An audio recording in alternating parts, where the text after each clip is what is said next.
안녕하세요. 오늘은 4강 소비자 이론을 배워보겠습니다. 제 생각에는 소비자 이론부터가 정말 경제학의 시작이라고 생각합니다. 그리고 개인적인 생각으로는 미시경제학에서 가장 외울 것도 많고 난도가 높다고 생각해요. 제가 강의하는 인문용 경제학에서는 어차피 기초만 배울 것이기 때문에 암기할 사항이나 슬러츠키 방정식, 간접 효용 함수, 보상 수요 곡선 등 깊게 들어가진 않을 것이지만 경제학을 좀 더 욕심내서 공부하시려는 분들은 그런 내용들까지 학습해야 이제 고급 문제도 푸실 수 있을 거라 생각합니다. 우선 소비자 이론의 전반을 먼저 알아보자면, 우리가 소비자 이론을 공부하는 이유는 소비자들이 어떻게 효용을 극대화하고 소비를 함에 있어서 최적으로 소비를 할 수 있을 것인가를 결정하기 위해서 그런 일련의 이론들을 배우는 것이 되겠습니다. 그런 소비자 이론은 크게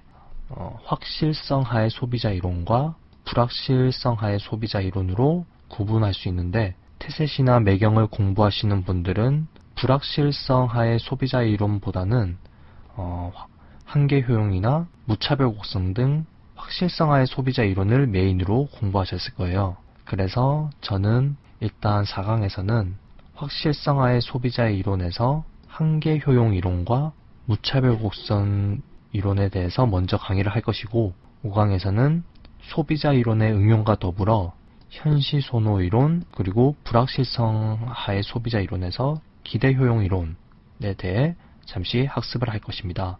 각 소비자 이론에서는 이렇게 세부적으로 한계 효용 이론, 그리고 무차별 곡선 이론, 현시소노 이론이 있고요. 그리고 불확실성하의 이론에서는 기대 효용 이론이 있습니다. 그리고 소비자 이론을 들어가기에 앞서 기본적으로 용어도 알아야겠죠. 효용이라는 것은 utility, 그러니까 보통 u라고 기호를 붙여 표현을 하고요. 소비자가 재화나 서비스를 소비함에 있어서 주관적으로 느끼는 만족을 의미합니다. 여기서 주관적이라는 의미가 중요하죠. 효용이라는 것은 객관적으로 정해진 것이 아니라 개개인이 주관적으로 느끼는 가치인 것입니다. 기수적 효용은 예를 들어 효용이 10이다 혹은 20이다 이렇게 절대적인 크기로 측정하는 효용이고, 서수적 효용은 숫자의 크기에 관계없이 A가 B보다 더 선호된다 처럼 순서로만 측정된 효용입니다. 그리고 효용함수, 이게 정말 중요한데요. 소비자가 자신의 효용을 통해 어떤 재화를 몇 개를 구매한다 와 같이 어떠한 선호 체계를 나타내는데, 이 효용함수가 절대적인 역할을 하는 것입니다. 소비자 이론에서는 매우 중요한 역할을 하는 그런 함수가 되겠습니다. 자, 그럼 소비자가 어떤 과정을 통해서 소비 행위로 그렇게 이어지게 되는 것인가를 보겠습니다. 소비 행위가 이루어지는 출발점은 객관적인 조건과 주관적인 조건의 결합에서 시작되는데, 이러한 객관적 조건은 대체적으로 소득, 그리고 X제의 가격, Y제의 가격 등이 있고, 주관적 조건에는 기호, 그리고 선호 등이 있습니다. 객관적 조건은 이 예산제약식에서 도출되는 예산선이 되겠고, 주관적 조건은 효용함수에서 도출되는 무차별 곡선이 되겠죠. 예산제약식이라는 것은 개인이 어떤 물건을 살 때 그 물건의 가격이 있으면 그에 맞춘 예산이 있잖아요. 내가 가진 소득으로 X제 몇 개, Y제 몇 개를 구매할 것인가, 그런 것에 관한 제약식이 바로 예산제약식이 됩니다. 그래서 예산제약식은 이렇게 X제의 가격과 X제의 수량을 곱한 것과 Y제의 가격과 Y제의 수량을 곱한 것을 더한 것으로 이렇게 소득에 맞춰 구매를 할 수 있게 되는 것입니다. 물론 소득이 있을 때 일부는 저축하고 일부는 소비했을 것이다 라고 생각할 수도 있지만, 미시경제학에서는 나의 소득으로 남거나 모자람 없이 소득 자체가 예산이 되어 이것을 어떻게 분배하여서 각 재화를 소비를 하고, 그로 인해 효용을 극대화할 것인지 초점을 두고 그렇게 학습을 하게 되는 것입니다. 이런 예산제약식으로 예산선을 표현하게 되고, 그리고 오른쪽에 보시면 효용 함수를 통해서 무차별 곡선을 도출할 수가 있는데, 이렇게 예산선과 무차별 곡선의 조합을 통해 소비자가 효용을 극대화하는 소비 행위를 하게 되는 것입니다. 이런 예산선과 무차별 곡선의 조합은 좀 이따가 수식으로도 보시게 될 텐데, 우선 이것이 소비자 이론의 기본 구조라는 점을 잘 알아두시면 되겠습니다. 한계 효용은 기수적 특징을 가지고 있는 대표적인 이론인데, 이를테면 내가 어떤 재화를 소비함으로 인해 얻는 효용이 10이다 라고 한다면 그 10이라는 크기로 나의 효용을 수치화하여 표현하는 것이죠. 그렇게 얻는 효용의 총합을 총효용이라고 한다면 평균 효용은 소비의 한 단위당 얻는 그런 평균적인 효용, 즉 총효용을 소비량으로 나눈 값이라고 볼 수 있습니다. 예를 들어 총효용을 TU라고 한다면 평균 효용은 이렇게 Q분의 TU로 나타낼 수 있죠. 그리고 한계 효용은 이제 소비를 할 때 소비한 단위 증가에 따라서 총 효용의 추가적인 효용 증가분이라고 볼 수 있습니다. 경제학에서는 한계 효용, 한계 생산 등 한계라는 개념이 되게 많이 쓰이는데, 이것은 한 단위를 추가로 무엇을 했을 때 얻는 총량의 증가분이라고 보시면 됩니다. 이 세 가지의 구분을 그래프로도 해석할 수 있는데, 먼저 총효용은 이렇게 토탈 유틸리티라고 해서 TU라고 나타낼 수 있고요. 이런 형태의 곡선을 곡선으로 이제 표현도 할 수 있습니다. 처음에는 이렇게 증가하다가 나중에 최고점을 찍고 어느 순간부터는 증가율이 제로가 된 이후로는 오히려 감소하는 이런 구간이 나타나게 됩니다. 이것은 한계 효용 체감의 법칙과도 관련이 있는데, 예를 들어 정말 배가 고플 때 맛있는 음식을 먹으면 효용이 굉장히 크죠. 하지만 두입, 세입 음식을 계속 먹다 보면 어느새 포만감은 극에 달해 한계 효용은 제로가 될 것이고, 그 이후로 또 음식을 먹게 되면 효용을 얻기는커녕 오히려 괴로워질 수도 있는 겁니다. 내가 소비를 함에 있어서 효용이 계속적으로 줄어들게 되는 것이죠. 한계 효용이 체감을 하게 되는 것입니다. 이처럼 재화를 소비할 때는 가지면 가질수록 처음 얻었던 그 기쁨에 비해서는 효용이 줄어들 수가 있는데, 이것이 바로 한계 효용의 체감의 법칙이 되겠습니다. 자, 그럼 이런 총효용을 통해서 도출되는 한계 효용과 평균 효용은 어떤 형태로 나타낼 수 있는지 아래 그림에서 보시겠습니다. 제가 그림을 약간 잘못 그렸는데 다시 그려보자면, 이렇게 되면 이렇게 그릴 수 있고, 이 부분이 최고점이 되겠죠. 그리고 이렇게 감소를 하는 것이고, 여기서 먼저 평균 효용의 또 다른 의미를 본다면, 제가 이렇게 점선으로 찍은 부분이 있는데, 평균 효용이라는 것은 총 효용 곡선의 한 점과 원점에서 이은 직선의 기울기를 의미합니다. 처음에는 이렇게 증가하다가, 평균 효용이 이렇게 증가하다가 이 점에서 최고점을 찍고 이후로는 다시 원점에서 이은 기울기를 본다면 이렇게 다시 줄어들게 되죠.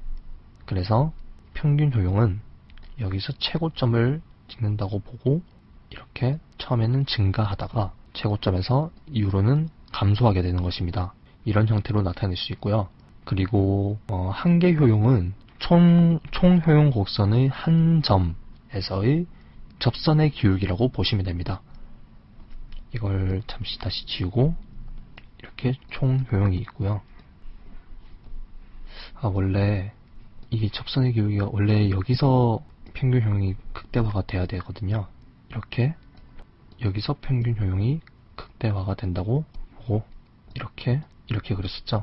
그리고 다시 설명을 이어가자면 이런 형태에서 한계 효용은 만약 이 점에서의 한계 효용을 보자면 한 점에서의 접선의 기울기가 되겠습니다. 만약 이 점이라면, 여기 점이라면 이렇게 접선의 기울기가 되는 것이죠. 그렇게 본다면 이렇게 곡선의 기울기가 최대가 되는 곳은 한계 효용의 한계 효용의 접선의 기울기가 이 변곡점을 기준으로 이렇게 제일 많이 가팔라지는 형태가 되겠죠. 그림이 복잡할 수도 있는데 이런 형태로 처음에 올라가다가 이 점을 기준으로 곡선이 이렇게 변환되잖아요. 그렇다면 이 곡선에서 처음에는 이렇게 가팔라지다가 이 점에서 최대치를 찍고 그 이후로는 다시 이렇게 완만해지는 형태가 됩니다. 그렇기 때문에 이 변곡점에서 한계 효용의 기울기가 최대가 되는 것이고요. 그리고 총 효용이 극대화가 되는 이 점에서 더 이상의 추가적인 한계 효용의 추가분은 없기 때문에 이 점에서 한계 효용은 0이 됩니다. 마지널 유틸러티라고 하는데 이 점에서 한계 효용은 0이 되기 때문에 한계 효용 그래프에서 여기가 0이 되고 그리고 여기가 최대가 되겠죠. 그렇기 때문에 한계 효용은 이렇게 그렸다가 여기서 줄어들고 이렇게 이 점에서 이제 0이 되는 것입니다. 그런데 보시면 이 점에서 여기서 평균 효용과 한계 효용이 만나는 점이 되잖아요. 보시면 위 그래프를 다시 보시면 여기에서 평균 효용과 그리고 한계 효용이 접선의 기울기가 이제 일치하게 되는 것입니다. 그렇기 때문에 아래 평균 효용과 한계 효용의 그래프에서는 이렇게 곡선이 만나게 되는 것이죠. 한계 효용 학습은 크게 어려운 부분은 없으니 한계 효용이 되게 중요하기도 하고 그렇기 때문에 이것을 중점으로 공부를 하시면 좋을 것 같습니다. 무차별 곡선의 정의를 보시면 소비자에게 동일한 효용을 주는 x제와 y제의 조합점을 연결한 곡선이라고 나와 있는데 이것이 무엇을 의미하는지 한번 알아보겠습니다. 사실 무차별 곡선의 형태는 되게 다양합니다. 이렇게 아래로 볼록하면서 우하향할 수도 있고 아래로 오목하면서 우하향할 수도 있고 아래로 볼록하면서 우상향할 수도 있고 이렇게 그 반대일 수도 있고요. 그리고 수평의 형태일 수도 있고 수직의 형태일 수도 있습니다. 그리고 L자 형태의 특이한 경우도 있죠. 여기서 가장 흔하게 접할 수 있는 무차별 곡선인 이렇게 원점에 대해 볼록하면서 우하향하는 형태를 그려보겠습니다. 지금 무차별 곡선은 이렇게 원점에 대해서는 볼록하면서 우하향하는 만약 이 무차별 곡선은 이제 소비자가 느끼는 효용을 나타내기도 하는데요. 이 선이 나타내는 효용을 10이라고 하겠습니다.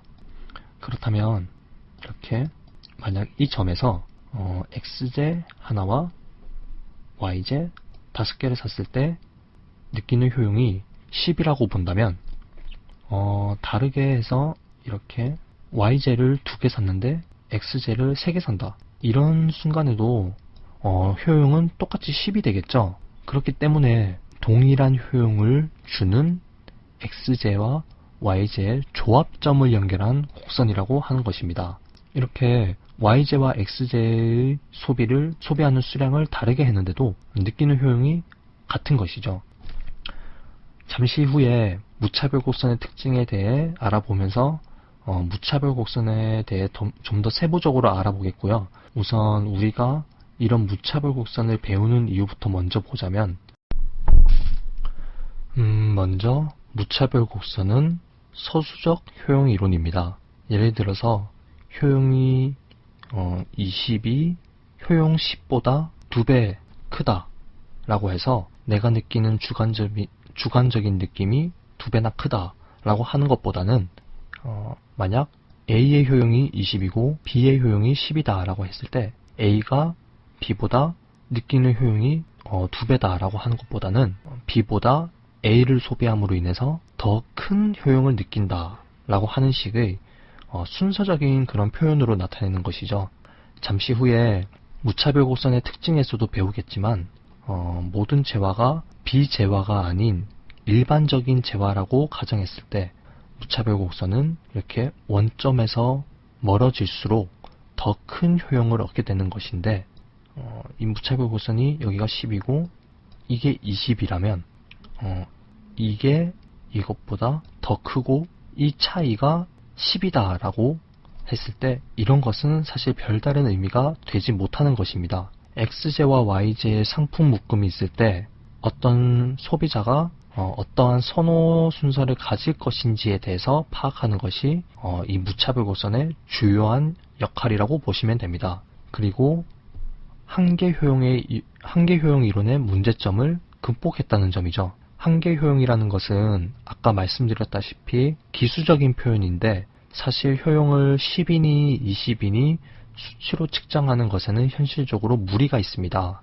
그렇기 때문에 A가 B보다 좋다는 식으로 순서를 통해서 서술적으로 표현하는 것이 오히려 효용을 분석함에 있어서 더 수월하다고 볼 수 있는 것이죠. 또한 오늘 4강에서 마지막에 배울 대체 효과와 소득 효과의 분석을 좀 더 정확하게 수행할 수 있다는 것입니다.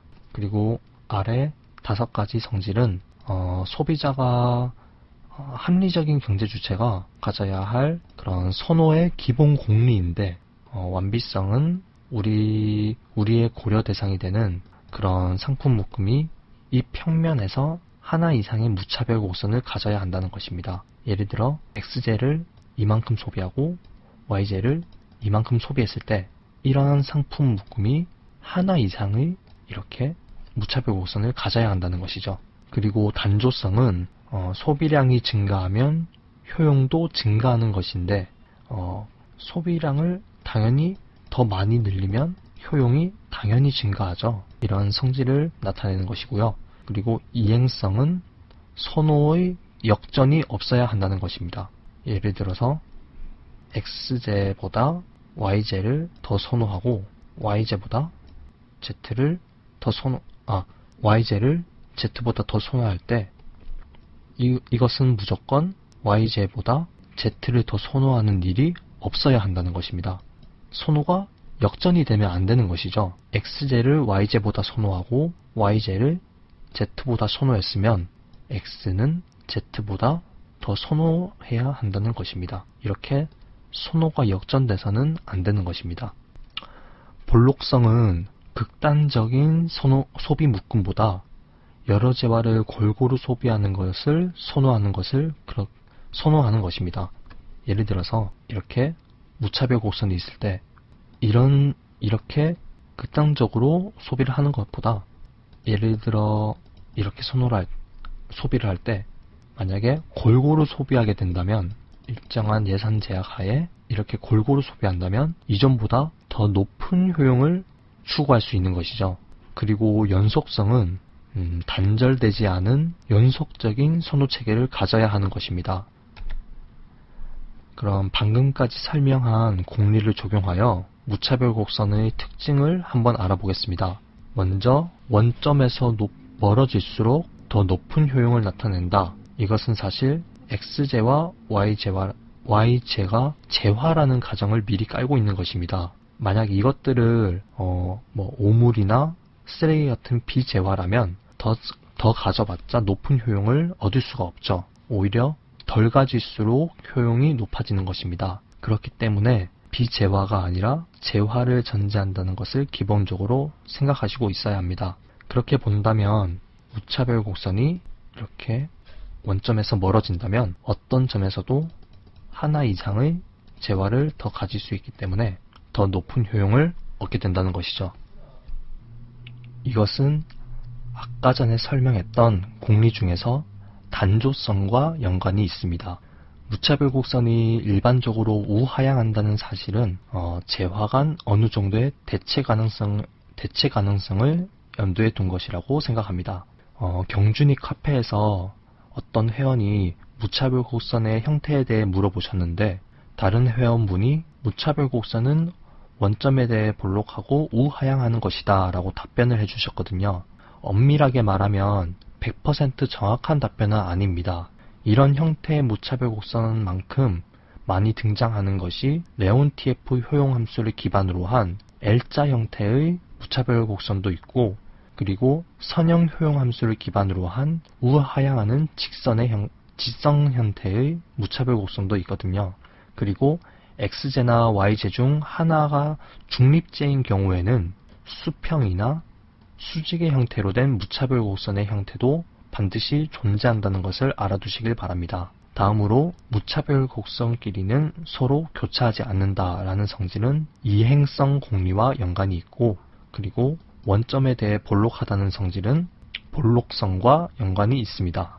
마지막으로 어느 점에서도 하나의 무차별 곡선이 존재한다는 것은 이전 페이지에서도 설명드렸듯이 완비성을 설명하는 특징이라고 볼 수 있습니다.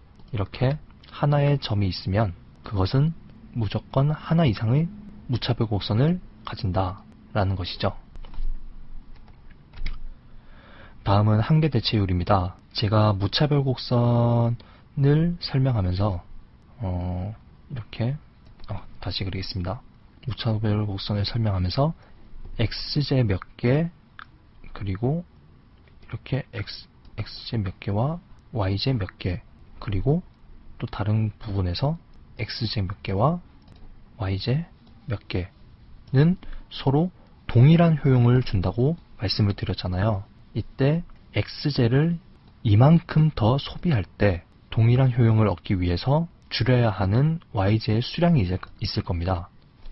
그럼 xj를 더 소비할 때 포기해야 하는 yj의 수량은 얼마나 될 것인가? 그러한 크기를 나타낸 것이 바로 한계 대체율이라고 할 수 있습니다. 정의를 보시면 동일한 효용을 유지하면서 xj 한 단위 소비 증가를 위해 포기할 수 있는 yj 소비량의 크기라고 되어 있죠. 그것은 이제 델타 x분의 델타 y는 사실 이게 xj가 증가할 때 yj가 감소하는 것이므로 원래는 마이너스 부호가 붙여야 하지만 이것은 절대값을 취해서 그냥 양수로 표현하더라도 무관합니다. 예를 들어서 MRS XY가 2인 경우에 이것은 xj 한 단위를 증가할 때 xj 한 단위를 이렇게 한 단위를 증가할 때 포기해야 하는 yj 수량이 2개라는 것이죠. 그런데 한계 효용으로 표현한 이 수식은 무엇인가 하니 MUY분의 MUX는 YJ와 XJ의 한계 효용으로 표현한 비율이라고 볼 수 있습니다. 아까처럼 MRS가 2라면 YJ 한 단위를 증가시키기 위해서 XJ 한 단위를 증가시키기 위해서 YJ 두 단위를 감소하는 것이니 YJ보다 XJ의 가치가 2배가 되는 것입니다. 그렇기 때문에 XJ를 추가로 소비함으로써 얻는 추가적인 효용이 YJ의 감소로 인해 잃는 효용의 2배가 되는 것이죠. 개인의 선호 함수를 통해서 무차별 곡선이 도출되고 이러한 무차별 곡선의 기울기가 바로 한계 대체율이 되는데, 잘 보시면 XJ를 계속해서 소비하게 된다면 다시 그려봤을 때 이런 경우에 처음에는 이런 기울기였는데 계속해서 가면 갈수록 기울기가 감소하게 되고 이 점에서는 기울기가 이렇게 되겠죠. 이게 지금 접하지 않았는데 접했다고 가정을 하고 이렇게 XJ를 계속해서 추가적으로 소비함으로써 한계 대체율이 계속해서 감소하는 것을 한계 대체율 체감의 법칙이라고 합니다. 이 개념들은 무척 중요하기 때문에 반드시 반복 학습이 필요한 부분입니다. 4강 초반부에서 소비자가 소비 행위를 결정할 때 객관적 조건과 주관적인 조건을 통해서 효용을 극대화한다고 말씀드린 적이 있죠. 지금까지 배운 것이 바로 주관적인 부분에 해당하는 사항들이었습니다. 소비자는 본인에게 주어진 예산이 한정되어 있기 때문에 원하는 재화를 무한정으로 구매하는 것은 불가능합니다. 예산서는 경제 주체에 있어서 한 해의 제약식이 되는데 이렇게 제약이 주어졌을 때 어떤 선택을 통해서 가장 효율적인 분배를 할 수 있을 것인가, 이게 바로 경제학의 핵심인 것입니다. 경제학은 선택의 학문이라고 말씀드렸죠.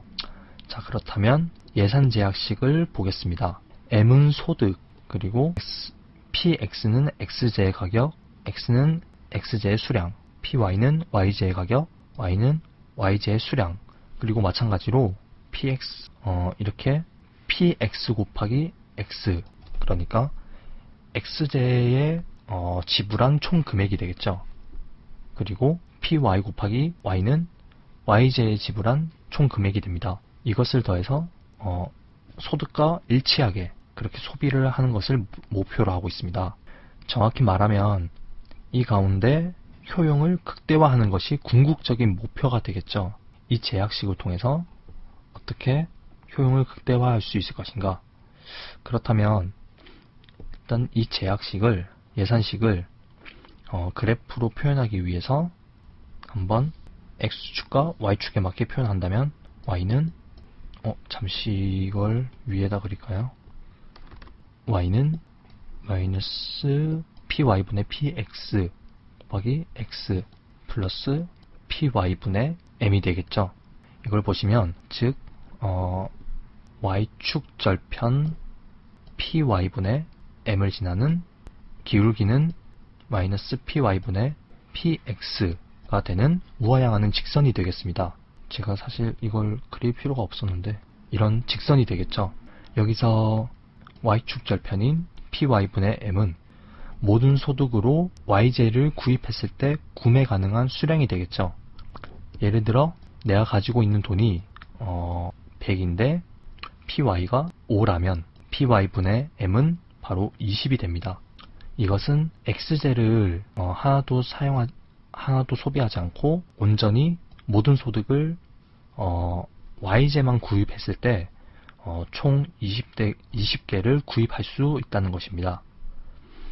물론 이 원리를 통해서 x제만 소비했을 때는 구매 가능한 개수가 px분의 m이 되겠죠. 그리고 아까 다시 그려본다면 기울기는 py분의 px. 여기서 한 가지 예를 들어 보겠습니다.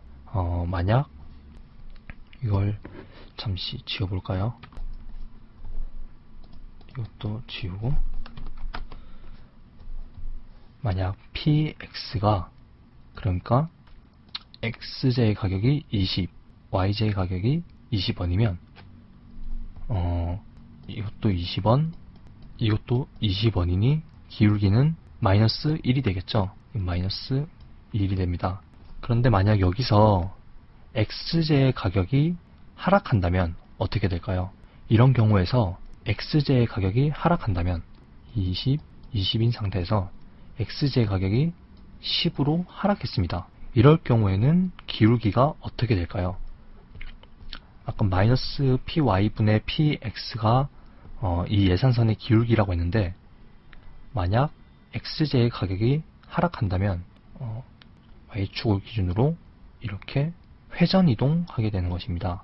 즉 기울기는 마이너스 2분의 1이 되고 예산선의 기울기가 더 완만해지겠습니다. 그렇게 되면 x축 절편은 이전보다 이렇게 더 늘어나겠죠. 구매 가능한 총 x제의 개수가 늘어나게 되는 것입니다. 예를 들어 만약 아까처럼 소득 m이 100이었는데 기존의 가격 20원에서는 x축 절편이 5였지만 가격이 10으로 인하함으로 인해서 이제 x축 절편은 10이 되는 것입니다. 그러니 구매 가능한 총 x제의 개수는 10개가 되는 것이죠. 그런데 만약 여기서 소득이 변화했을 때는 어떻게 될까요?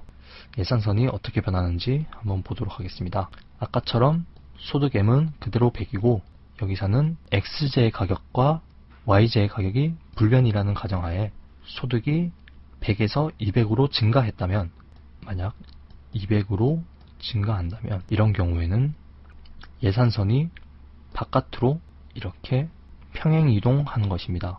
원래 더 넓게 그려야 되는데 제가 그림을 너무 좁게 그려서 비율은 맞지 않더라도 소득이 증가할 때 예산선은 평행 이동하여 바깥으로 더 이동한다는 점을 그 개념이 중요한 부분이니까 소득이 증가한다면 그에 비례하여 예산선이 이렇게 바깥으로 이동한다는 것을 알아두시고 여기서 만약 소득이 오르는 비율만큼 x제와 y제의 가격이 똑같은 비율로 증가한다면 어떻게 될까요?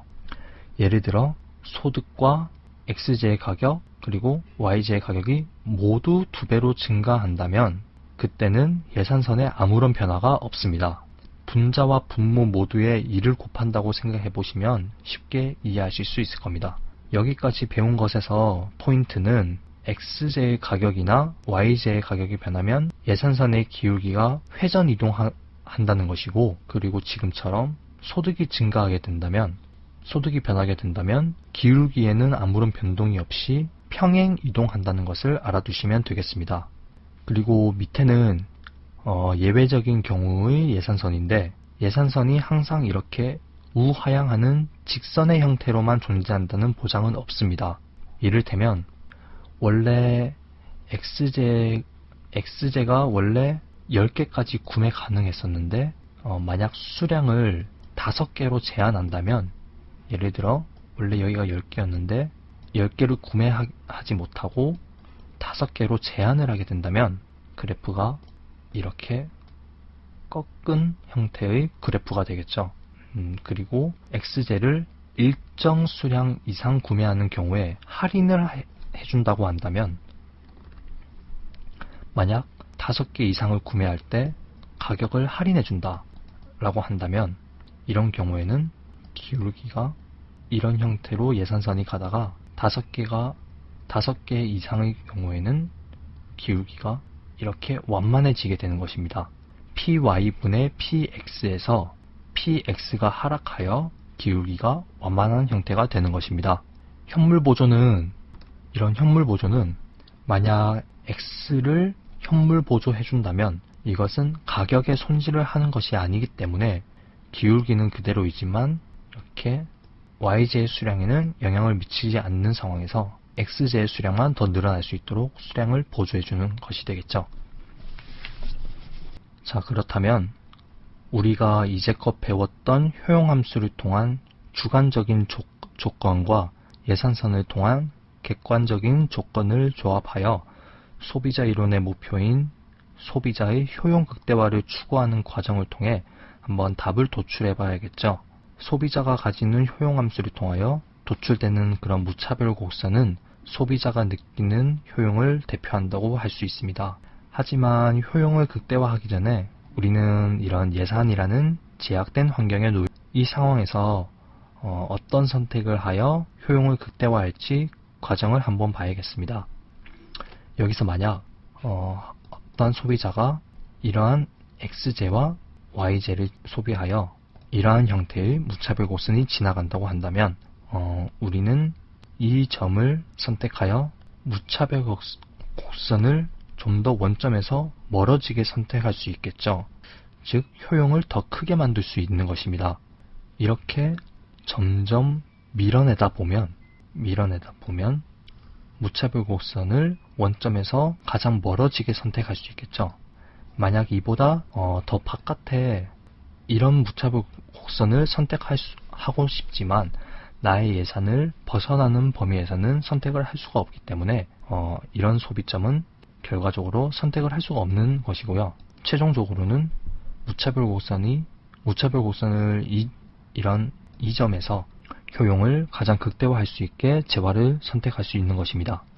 이전에도 무차별 곡선의 특성에서도 봤듯이 재화를 골고루 소비할수록 더 높은 효용을 누릴 수 있다고 했잖아요. 원점에서 멀어질수록 효용이 증가하고 원점을 향하여 볼록한 우하향의 무차별 곡선에서 나타나는 그런 흔한 대표적인 특징이 될 수 있습니다.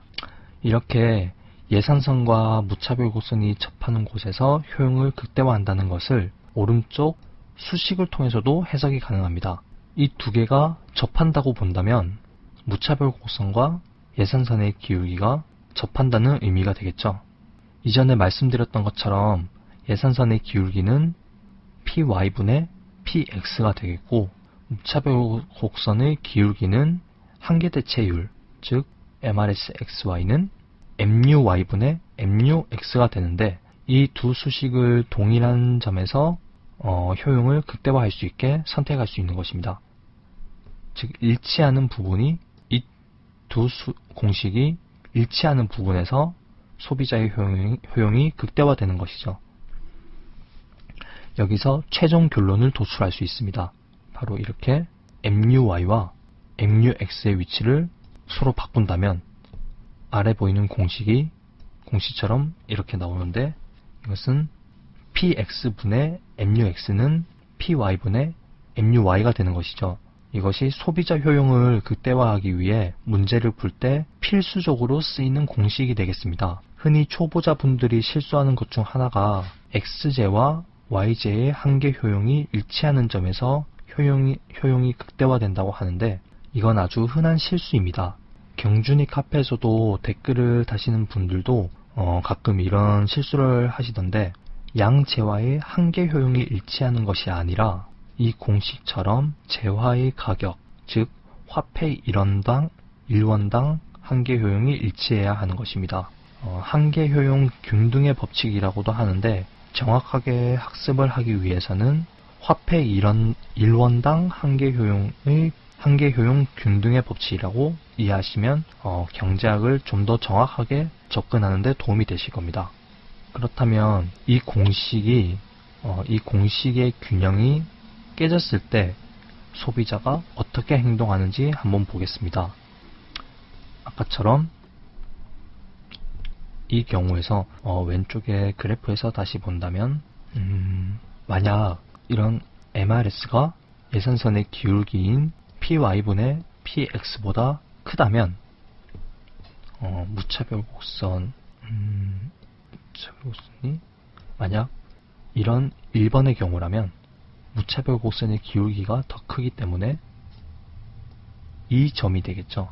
이 점에서의 무차별 곡선의 기울기인 한계 대치율은 이렇게 지나는데, 예산선의 기울기는 이렇게 더 완만한 형태가 됩니다.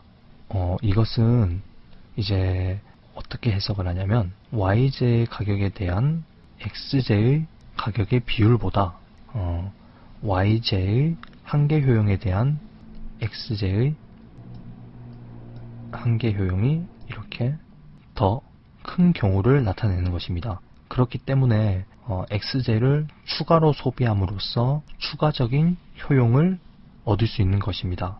약간 설명이 좀 이해가 안 간다면 좀 더 쉽게 설명을 하기 위해서 수치로 계산을 하는 것이 더 낫겠네요.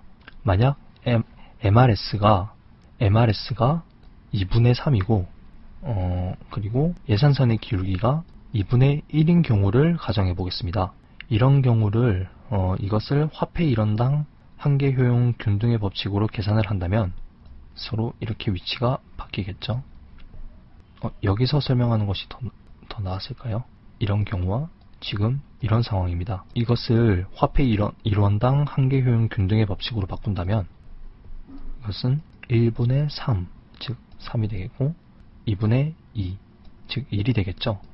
px분의 mux는 3이 되고 py분의 muy는 1이 되는 상황입니다. 그렇기 때문에 화폐 1원당 x제에서 얻을 수 있는 한계 효용이 y제보다 더 크기 때문에 y제보다는 x제를 추가로 소비하면서 효용을 늘릴 수 있는 것입니다. 이렇게 주어진 예산 내에서 x제를 포기하고 동시에 죄송합니다. 다시 말하겠습니다. 이렇게 주어진 예산 내에서 y제를 포기하고 x제를 추가로 소비함으로써 이렇게 더 큰 효용을 누릴 수 있는 것이고, 이렇게 함으로써 결과적으로는 예산선과 무차별 곡선이 접하는 점을 소비자 효용 극대화가 되는 그런 소비자 효용 극대화가 이루어지는 점이라고 볼 수 있는 것입니다. 다음은 소득 소비 곡선과 엥겔 곡선입니다. 소득이 변화하면 예산선이 평행 이동한다고 말씀드렸죠. 그럼 효용 극대화를 추구하는 소비자가 선택하는 점도 무차별 곡선과 예산선이 접하는 점에 따라서 변하게 됩니다. 이때 소득의 변화에 따라서 소비자의 균형이 이렇게 변하는 점을 연결한 곡선이 바로 소득 소비 곡선, 즉 ICC가 됩니다. 이때 x제와 y제의 가격은 불변이라는 가정을 따릅니다. x제는 y제도 불변, 즉 소득인 m만 변하는 상황입니다. 엥겔 곡선이라는 것은 소득의 변화에 따라 특정 재화의 소비량 사이의 관계를 나타내는 것인데, 이것은 왼쪽에 보인 소득 소비 곡선에서 도출되는 것입니다. X제로 본다면 만약 X1, X2, 그리고 X3라고 본다면 엔겔 곡선에서는 지금 이렇게 예산선이 평행 이동하는 것은 소득이 증가했기 때문에 이렇게 이동을 하게 되는 것이죠. 만약 소득이 증가해서 X제의 수량이 이렇게 증가한다면, 만약 소득이 10에서 20, 35로 증가했을 때 소득이 10원일 때, 20일 때, 30일 때를 본다면 소득이 증가함으로 인해서 X제가 이렇게 증가한 것을 볼 수 있습니다. 이렇게 소득과 특정 재화와의 관계를 본다면 소득이 증가함으로 인해서 X제가 이렇게 X1, X2, X3로 증가하는 것을 보실 수가 있습니다. 그래서 엔겔 곡선의 형태를 본다면 이렇게 소득이 증가함에 따라 특정 재화의 수량이 증가하기 때문에 정의 관계이고, 이것은 우상향하는 곡선으로 나타낼 수 있는 것입니다. 가격 소비 곡선은 특정 재화의 가격이 변화할 때 이때도 소비자 균형점이 변하겠죠. 마찬가지로 그렇게 변하는 효용 극대화점을 이은 것을 바로 가격 소비 곡선이라고 하는데, 아까 소득 소비 곡선과는 다른 점이, 소득 소비 곡선은 이렇게 X제의 가격과 Y제의 가격, 그리고 소득 M이 있으면, 아까 소득 소비 곡선은 X제의 가격과 Y제의 가격이 일정한 가운데 소득만 변하는 경우라고 말씀드렸죠. 그런데 가격 소비 곡선을 나타내는 경우에는 Y제의 가격, 그러니까 타재와의 가격과 소득은 일정한 가운데 X제의 가격이 변할 때 균형의 변화를 설명하는 것입니다. 왼쪽 그래프를 보시면 만약 PX가 하락한다면 이렇게 Y축을 기준으로 회전 이동하는 것을 보실 수 있습니다. 그때 효용 극대화점이 이렇게 변한다면 그 점들을 이은 궤적을 바로 PCC, 가격 소비 곡선이라고 하는 것입니다. 이때 곡선이라고 한 이유는 편의상 여기서 직선으로 그렸을 뿐이지 사실 이렇게 직선으로 표현되는 것은 아닙니다. 만약 효용 극대화점이 이렇게 된다면 이런 식으로 PCC가 형성이 될 수도 있는 것입니다. 그건 소비자가 효용 극대화를 어떻게 이루는지에 따라서 다른 것이니 참고를 해주시고요. 이런 가격 소비 곡선의 움직임을 통해서 바로 여러분도 잘 아시는 수요 곡선을 도출할 수가 있습니다. 수요 곡선은 이전에도 이미 학습을 했기 때문에 바로 떠올릴 수 있을 겁니다. 재화의 가격의 변동에 따라 수량이 어떻게 변동하는지를 나타내는 곡선이죠. 왼쪽 그림에서 볼 수 있듯이 X제의 가격이 하락함에 따라 예산선은 점점 완만해지고 그에 따라 소비자의 선택점이 변하는 것을 볼 수 있습니다. 이렇게 X제의 수량이 증가하는 것은 바로 X제 가격이 하락함에 따라서 나타나는 결과였죠. 이것을 수요 곡선에 그대로 적용한다면 이렇게 가격이 하락함으로 인해서 나타나는 결과, 즉 X제의 수량이 증가하는 경우로서 이것은 가격이 하락하면서 수요의 법칙에 따라 수요량이 증가하는 것으로 이어지는 것입니다. 가격 효과는 좀 처음 접하게 된다면 어려울 수 있습니다. 제가 생각하기에 입문할 때 이게 가장 첫 고비일 것 같아요. 물론 단번에 이해가 된다면 좋겠지만 처음에는 다소 헷갈리더라도 꾸준한 복습을 함으로써 정확하게 이해하시길 바라겠습니다. 가격 효과는 특정 재화의 가격의 변함으로써 수요량이 얼마나 변하는지를 나타내는 효과인데, 그런 가격 효과라는 것은 바로 이렇게 대체 효과와 소득 효과의 합으로 분해할 수 있습니다. 우선 아래 그림을 통해서 세부적으로 파악해 보겠습니다. 오늘 무차별 곡선을 배울 때 무차별 곡선의 의 중 하나가 대체 효과와 소득 효과를 정확하게 분석할 수 있다는 걸 알려드렸는데, 가격 효과의 분해를 설명함에 있어서 무차별 곡선이 굉장히 중요한 역할을 하게 됩니다.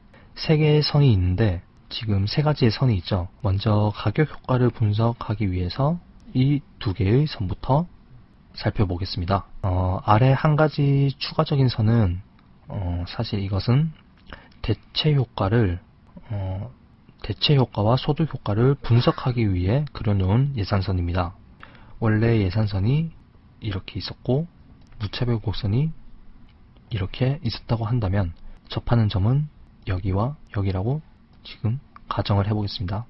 이렇게 가격이 하락함으로써 예산선은 이렇게 회전 이동하게 되는 것이고, 최종적으로 수요량은 소비자가 이 점에서 선택을 하게 된다면 결과적으로는 여기서부터 여기까지 수요량이 증가하게 되고, 즉 가격 효과는 재화의 가격 변화가 수요량에 미치는 효과라고 볼 수 있겠죠.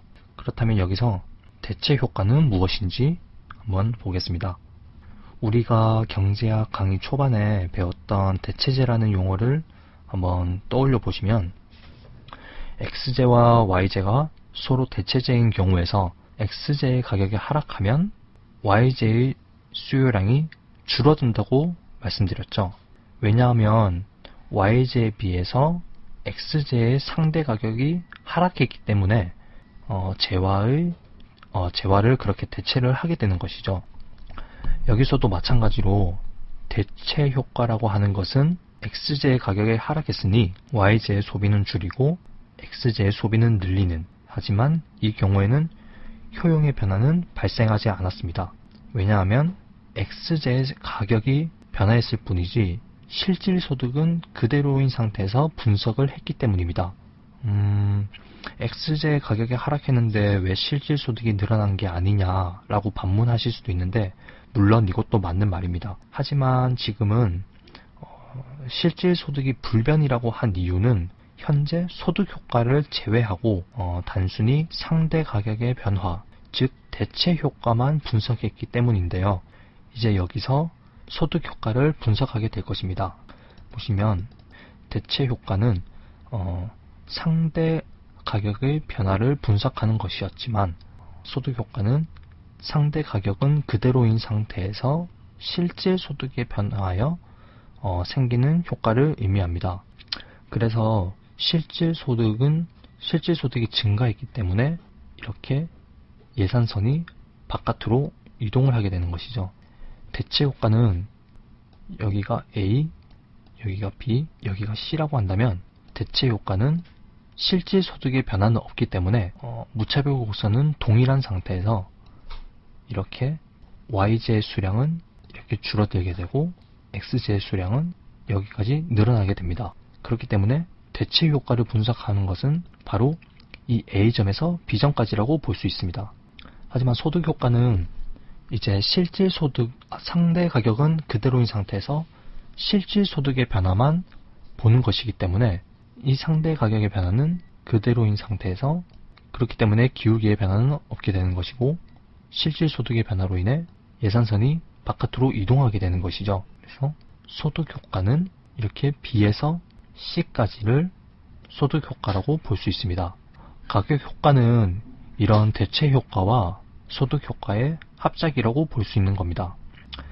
하지만 여기서 주의해야 할 사항이 하나 있습니다. 가격이 하락했다고 해서 무조건 수요량이 늘어나는 것은 아닙니다. 지금 이것은 정상제의 기준으로만 봤었는데, 정상제의 기준으로 본다면 제가 이때까지 설명했던 것처럼 이런 A라는 초기 상태에서 가격이 하락함으로써 이렇게 대체 효과와 소득 효과, 즉 이렇게 이 과정을 통해서 X제의 가격이 하락함에 따라 X제의 수요량이 증가했다고 보는 것이 이제 옳게 되는 것입니다. 하지만 열등제의 경우에는 약간의 차이가 있을 수 있습니다. 열등제의 경우에도 가격의 하락함으로 인해서 결론적인 그런 수요량은 늘어날 수 있지만, 소득 효과에 의해서 수요량이 일부 줄어들 수가 있습니다. 이 말이 무슨 말인가 하면 지금은 B에서 C까지가 소득 효과라고 말씀드렸잖아요. 그런데 제가 예전에도 말씀드렸다시피 소득이 증가했는데 오히려 수요량이 줄어드는 경우를 열등제라고 설명한 적이 있습니다. 정상적인 경우에는 소득이 증가했을 때 당연하게도 수요량이 증가하죠. 하지만 이 소득 효과를 본다면 정상적인 경우와는 달리 여기서 오히려 소득 효과로 인해 이렇게 수요량이 줄어들 수도 있습니다. 그러니까 가격 효과는 총 이렇게 A에서 C로, 이게 그림이 복잡하니까 정상제와 구분하기 위해서 좀 더 깔끔하게 보자면 A에서 C까지는 가격 효과인데 여기서 상대 가격의 변화로 인해서 수요량이 증가한 경우인 대체 효과는 A에서 B까지죠. 하지만 이 B에서 C까지인 소득 효과를 본다면 이렇게 일부 줄어들었기 때문에 제가 설명을 잘못했네요. 이건 제가 잘못 그렸는데 A에서 B까지는 소득 효과가 아니라 대체 효과죠. 그리고 B에서 C까지가 소득 효과입니다. 가격 효과를 본다면 열등제인 경우에도 최종적으로 수요량은 늘어나긴 하지만 소득 효과로 인해서 일부 상쇄되기 때문에, 왜냐하면 소득이 증가함으로 인해서 열등제인 경우에는 오히려 수요량이 줄어드는 그런 재화이기 때문에 소득 효과로 인해서 이렇게 줄어드는 경우를 볼 수가 있죠. 그렇기 때문에 정상제인 경우에는 대체 효과와 소득 효과가 둘 다 동일한 방향으로 작용을 했기 때문에 가격 효과로 인해서 더 많은 수요량을 수요할 수 있었지만 지금은 소득 효과가 대체 효과와 반대 방향으로 움직이고 있기 때문에 일부 상쇄되는 경우를 볼 수 있는데, 하지만 열등제인 경우에도 한 가지의 특징을 보자면 대체 효과가 소득 효과보다 크기가 크기 때문에 결과적으로 본다면 가격 효과가 어느 작용을 하는 경우라고, 효과가 있는 경우라고 볼 수 있습니다. 이 부분은 사실 세부적인 학습을 필요로 하는데 그림으로 해석하기가 힘들다면 이건 잠시 지우고 이렇게 표로 정리해서 암기해 두는 것도 좋은 방법이 될 수 있습니다. 그런데 보면 여기 기펜제가 있죠. 제가 예전에도 나중에 기펜제에 대해서도 학습해 볼 것이라고 말씀드렸습니다. 그렇다면 이번 기회에 한번 기펜제가 무엇인지 한번 알아보겠습니다. 기펜제의 정의는 이렇게 열등제 중에서도 소득 효과가 대체 효과보다 큰 재화라고 나와 있네요. 아까 열등제를 설명할 때 이렇게 가격 효과가 이 정도라면 대체 효과가 이 정도고, 소득 효과에 때문에 이렇게 수요량이 감소함으로 인해서 가격 효과가 정상적인 경우보다 좀 더 효과를 발휘하지 못한다고 말씀드렸는데, 그렇다고 하더라도 대체 효과가 소득 효과보다 크다고 말씀드렸잖아요. 하지만 기펜제는 그런 열등제 중에서도 오히려 소득 효과가 대체 효과보다 큰 재화라고 볼 수 있습니다. 이전 페이지에서 그림을 통해 다시 설명을 드려본다면 만약 잠시 그림을 그려보겠습니다. 이것을 수월하게 설명을 하기 위해서 이렇게 본다면 기펜제는 열등제의 한 종류로서 소득 효과에 의해 소득이 증가하면 수요량이 줄어드는 건 열등제와 똑같은 특징을 가지고 있습니다. 하지만 열등제는 대체 효과가 소득 효과보다 크다는 특징이 있는데, 그래프에서 보시면 아까 전에도 설명을 드렸듯이 이렇게 대체 효과고, 이렇게 대체 효과가 작용한다면 이렇게 소득 효과가 이렇게 되겠죠. 그렇기 때문에 소득 효과는 이렇게 대체 효과보다 작은 경우라고 다시 설명을 드리겠습니다. 아까 전에도 설명했지만 기펜제와 비교를 하기 위해서. 하지만 지금까지의 경우는 열등제인 경우를 설명을 했고요. 여기서 기펜제를 설명한다면, 기펜제를 이게 최초의 A점이고, 그리고 대체 효과에 의해서 이렇게 B점으로 이동을 합니다. 하지만 정상제나 열등제나 가격 효과에 의해서 수요량은 항상 증가했었죠. 하지만 기펜제인 경우에는 가격 효과에 의해서도 수요가 감소하게 됩니다. 그렇다는 것은 최초의 점인 A점에서 가격 효과로 인해 오히려 이렇게 줄어드는, 이게 C점이라고 한다면 최초의 점이 A점이었는데 오히려 이렇게 줄어들게 되는 것을 볼 수 있죠. 이것이 왜 이런가 하면, 원래 점에서 이렇게 대체 효과가 발생했지만 이 대체 효과에서 소득 효과가 대체 효과를 압도하기 때문에 오히려 이렇게 가격 효과에 의해서, 설명이 좀 어려운가요? 그러니까 기펜제는 재화의 가격이 하락할 때 수요량이 늘어나는 게 아니라 오히려 감소하는 것입니다. 그러니까 수요의 법칙에 위배가 되는 사례죠. 이게 처음에는 이해가 좀 어려울 수도 있는데, 가격 효과가 이제 가격의 하락함으로 인해서 수요량이 어떻게 변하는지 파악하는 것이잖아요. 그런데 그런 가격 효과는 대체 효과와 소득 효과로 구분이 되고, 기펜제의 경우에는 이 대체 효과보다 소득 효과가 더 크기 때문에, 원래는 정상제와 열등제인 경우에는 가격 효과에 의해서 결론적으로는 수요량이 증가하는 결론으로 이어졌지만, 기펜제인 경우에는 소득 효과로 인해서 줄어들게 되는, 왜냐하면 소득 효과는 기펜제는 열등제의 일종이기 때문에 소득이 증가하면 오히려 수요량이 감소하는 것이잖아요.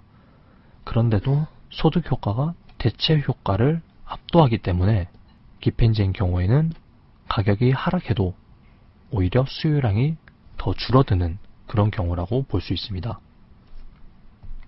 그러니까 다음 페이지에서 보시면 수요 법칙에 예외가 된다 라는 점, 오른쪽 수요 그래프를 보시면 이건 곡선이 우상향한다고 해서 공급 곡선으로 오해하시면 안 되고요. 수요 곡선입니다. 대충 기펜제가 무엇을 의미하는지 이제 좀 감이 오실 겁니다. 그럼 기펜제는 열등제의 한 부분이기 때문에 정상제는 기펜제가 될 수 없는 것이고요. 그렇다고 해서 모든 열등제가 기펜제가 되는 것은 아닙니다. 그러니까 열등제가 기펜제가 될 수는 있지만 모든 기펜제가 열등제가 되는 것은 아닙니다.